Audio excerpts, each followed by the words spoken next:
नमस्ते दोस्तों, स्वागत है आपका हॉरर स्टोरी एक्स पर। आज की कहानी आपको डर के साए में ले जाएगी। तो चलिए, बिना देर किए शुरू करते हैं। और हाँ, चैनल सब्सक्राइब ज़रूर करें ताकि हर नई कहानी आपको सबसे पहले मिले। आपका शुभचिंतक हॉरर स्टोरी एक्स के में एक पुराना और वीरान मंदिर था। वर्षों से बंद बड़ा पड़ा यह मंदिर अब खंडहर में तब्दील हो चुका था। इसके बारे में गांव वालों के बीच अजीब व गरीब अफवाहें फैली हुई थी। कहते थे यहाँ एक यक्षिणी का वास है जो रात के अंधेरे में अपनी खौफनाक रूप रंग बदलकर किसी भी इंसान को अपनी ओर खींच लेती है।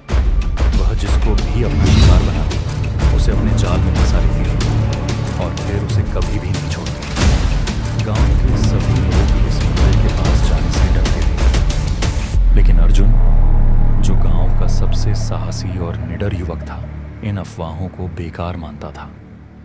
उसे लगता था कि यह सब सिर्फ लोगों की कल्पनाएं हैं, कोई सच्चाई नहीं। अर्जुन ने ठान लिया कि वह इस रहस्यमयी यक्षिणी का सामना करेगा और साबित करेगा कि वह बस एक बकवास कहानी है। एक शाम अर्जुन अपने दोस्तों से यक्षिणी की अफवाहों के बारे में सुन रहा था। उसकी दोस्त राधा, जो बहुत डरपोक थी, ने उसे रोका। अर्जुन, तुम इस बात को हल्के में मत लो। रात के अंधेरे में मंदिर जाना बहुत खतरनाक हो सकता है। लोगों ने देखा है, सुना है, वह सचमुच खौफनाक है। अर्जुन हंसते हुए बोला, तुम लोग डरते हो, मैं तो केवल सच जानना चाहता हूँ। रात को मैं मंदिर जाऊंगा और देखूंगा कि वहां क्या है। वह रात को अकेले ही मंदिर जाने का निर्णय करता है। जैसे जैसे रात गहराती है, गांव का माहौल और भी डरावना हो जाता है। गांव की गलियां सुनसान हो जाती हैं और हर कोने से हवाएं डरावनी आवाजें निकालने लगती हैं। अर्जुन ने अपने मन में यह तय किया कि उसे जो भी करना होगा वह डर के बिना करेगा।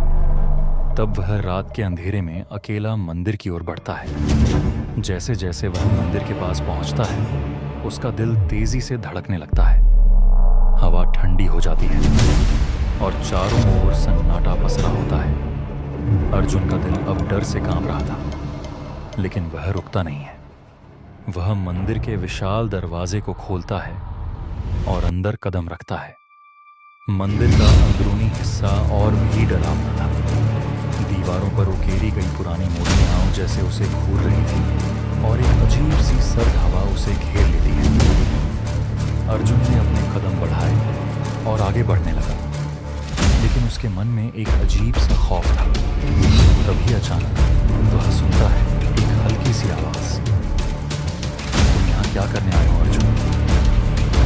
अर्जुन के रुकते ही उसकी आंखों के सामने एक रूपवती महिला प्रकट होती है, जिसका चेहरा किसी देवी जैसा था, लेकिन उसकी आंखें खौफनाक लाल थीं। अर्जुन को लगा जैसे वह किसी मायाजाल में फंस चुका हो। उस महिला का चेहरा और रूप कुछ अजीब सा था और उसकी आवाज में एक अनदेखी शक्ति थी। तुम कौन हो? अर्जुन ने कांपते हुए पूछा। महिला ने मुस्कुराते हुए कहा, तुमने मेरे बारे में सुना है, लेकिन अब तुम खुद इसका सामना करोगे। अर्जुन के मुंह से कोई शब्द नहीं निकल पाया। वह समझ चुका था कि यह कोई सामान्य घटना नहीं थी, लेकिन वह अभी भी डर के बावजूद खुद को चुनौती देने की हिम्मत जुटाने की कोशिश कर रहा था। अचानक महिला की आंखों में एक आग की लपटें जलने लगी और उसका रूप बदलने लगा।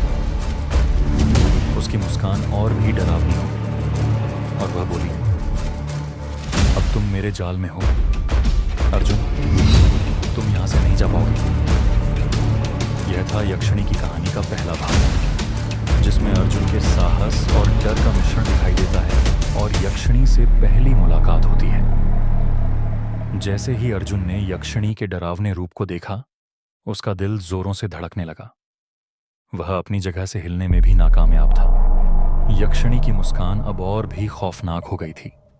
उसकी आंखें जलती हुई आग जैसी लाल थी और उसका चेहरा अब भयानक रूप में बदल चुका था। तुमने मुझे चुनौती दी थी अर्जुन, यक्षिणी ने घातक आवाज में कहा। अब तुम मुझे अपना शिकार बनने के लिए छोड़ोगे? अर्जुन ने कांपते हुए जवाब दिया, तुम मुझे क्या करना चाहती हो? मैं डरने वाला नहीं हूं। यक्षिणी ने धीरे धीरे कदम बढ़ाए और उसके चेहरे पर एक खौफनाक मुस्कान फैल गई। तुम डरने के लिए आए थे अर्जुन, उसने कहा।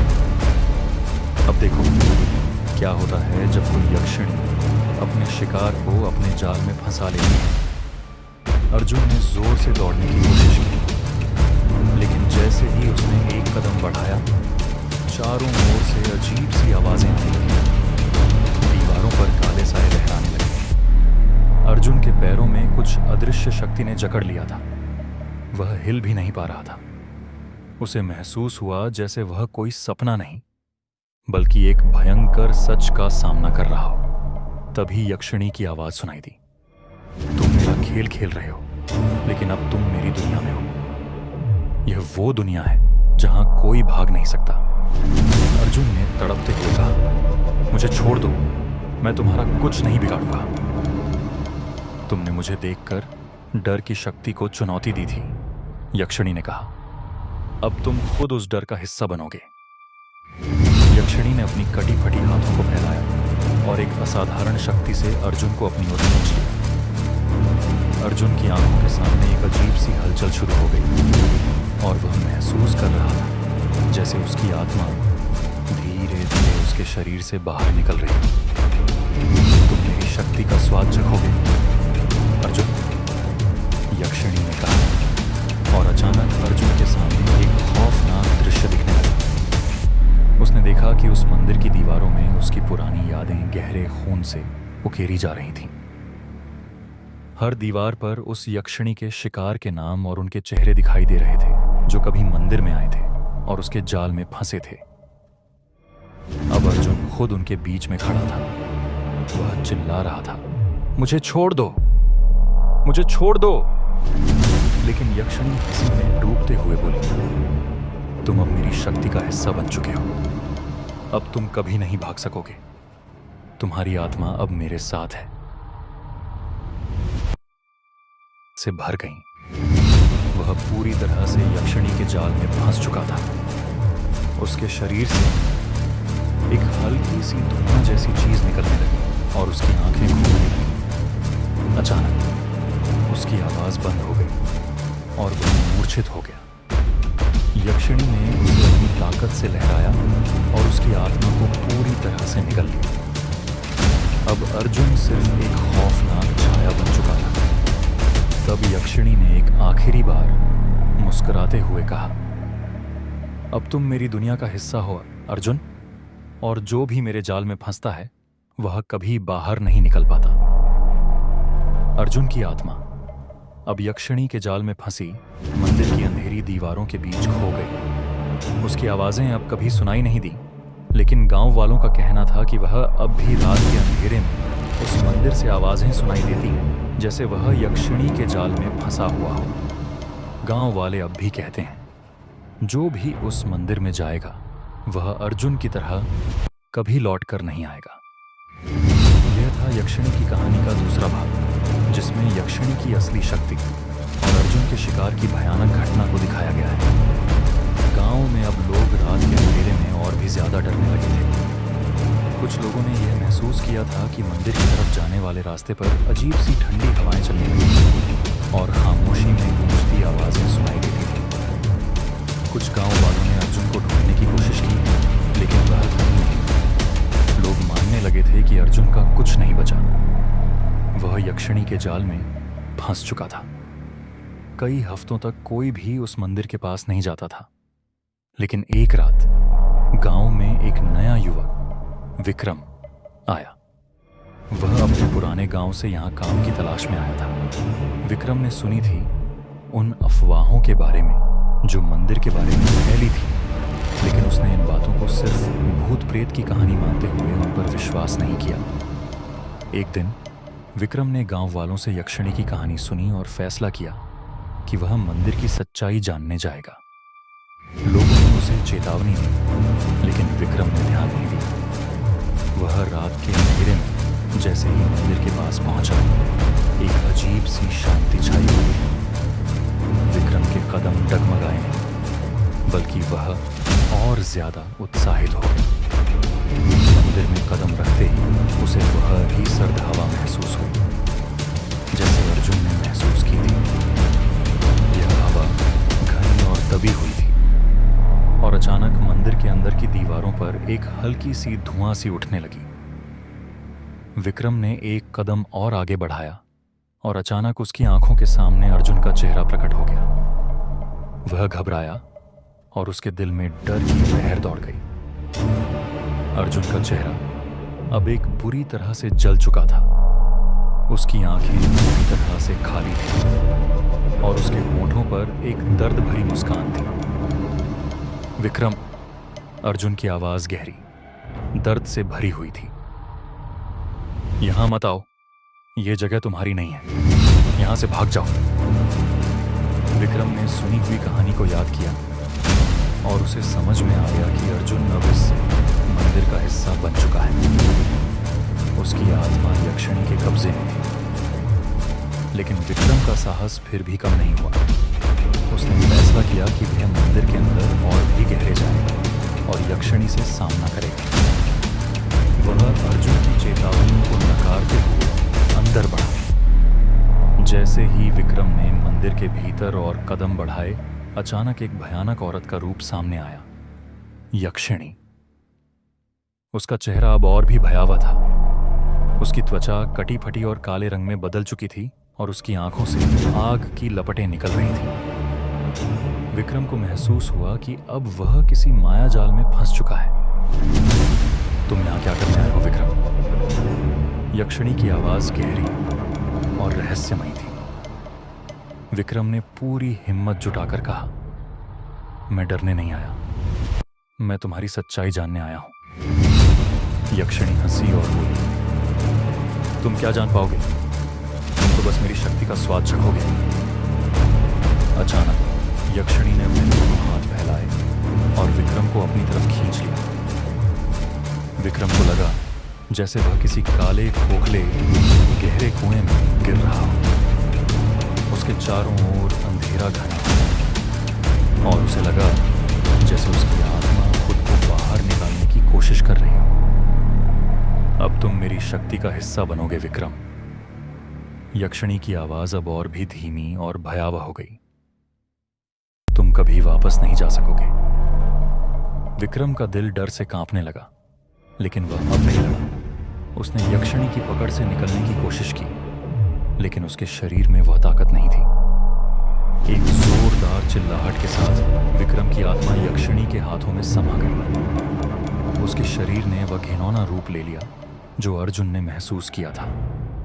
अब विक्रम की आत्मा भी मंदिर की दीवारों में कैद हो गई थी। गांव वाले अब पूरी तरह से विश्वास करने लगे थे कि यक्षिणी की शक्ति बहुत भयावह और अपराजेय है। वे कहते थे कि जो भी उस मंदिर के पास जाता है वह कभी वापस नहीं लौटता। अर्जुन और विक्रम दोनों की आत्माएं अब उस मंदिर के अंधेरे में गुम हो चुकी थीं और उनकी आवाजें रात को गांव में गूंजती थीं। एक दर्दनाक चीत्कार जो किसी को भी डर से सिहरन दिलाती। गांव वाले कहते थे, अगर तुम चाहते हो कि तुम्हारी आत्मा कभी शांति से न सोए तो यक्षिणी का सामना करने से पहले 10 बार सोचो।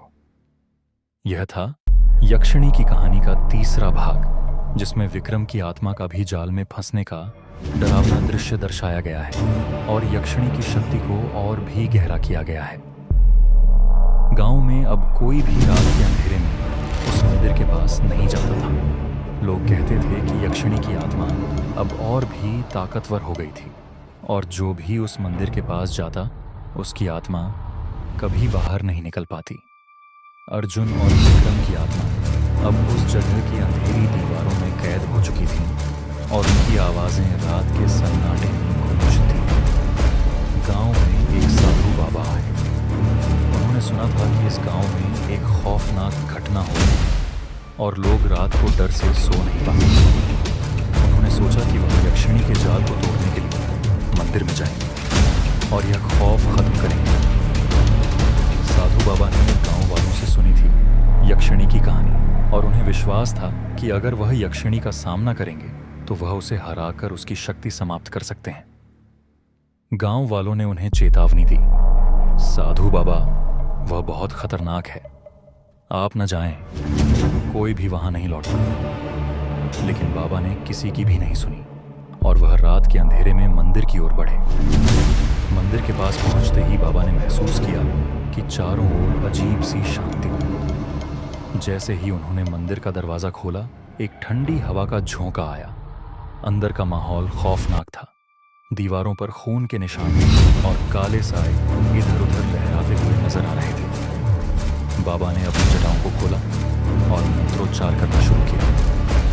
ओम नमो भगवते महादेवा, तुम्हारी शक्ति से हमको इस खौफ से मुक्ति दो।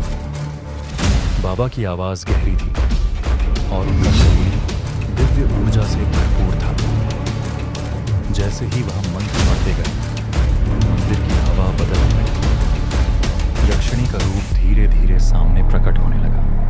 यक्षिणी ने अपनी डरावनी हंसी में कहा, तुम आ गए बाबा, लेकिन तुम्हारी शक्ति मेरी शक्ति के सामने कुछ नहीं। तुम चाहकर भी मुझे रोक नहीं सकते। बाबा ने शांत मन से जवाब दिया, तुम्हारी शक्ति को समाप्त करना मेरा उद्देश्य है।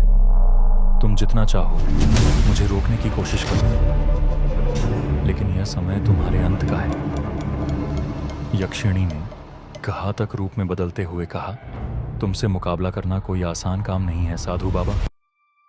अब तुम देखोगे मेरी असली शक्ति। यक्षिणी ने अपनी आंखों से आग की लपटें निकालते हुए बाबा की ओर हमला किया। बाबा ने अपनी शक्ति से उसे रोकने की कोशिश की, लेकिन यक्षिणी ने तेजी से अपनी पकड़ बनाई और उसके चारों ओर अंधेरा घेर लिया। बाबा महसूस कर रहे थे कि यक्षिणी की ताकत इतनी बड़ी थी कि वह उसे हराने में नाकाम हो सकते थे। लेकिन उन्होंने हार मानने के बजाय अपने पूरे सामर्थ्य से एक आखिरी मंत्र का उच्चारण किया। यह मंत्र जैसे ही बाबा ने बोला, अचानक मंदिर की दीवारें कांपने लगीं और यक्षिणी के चेहरे पर घबराहट साफ दिखाई दी। बाबा की आंखों में एक तेज रोशनी थी जो यक्षिणी की पूरी सत्ता को चुनौती दे रही थी।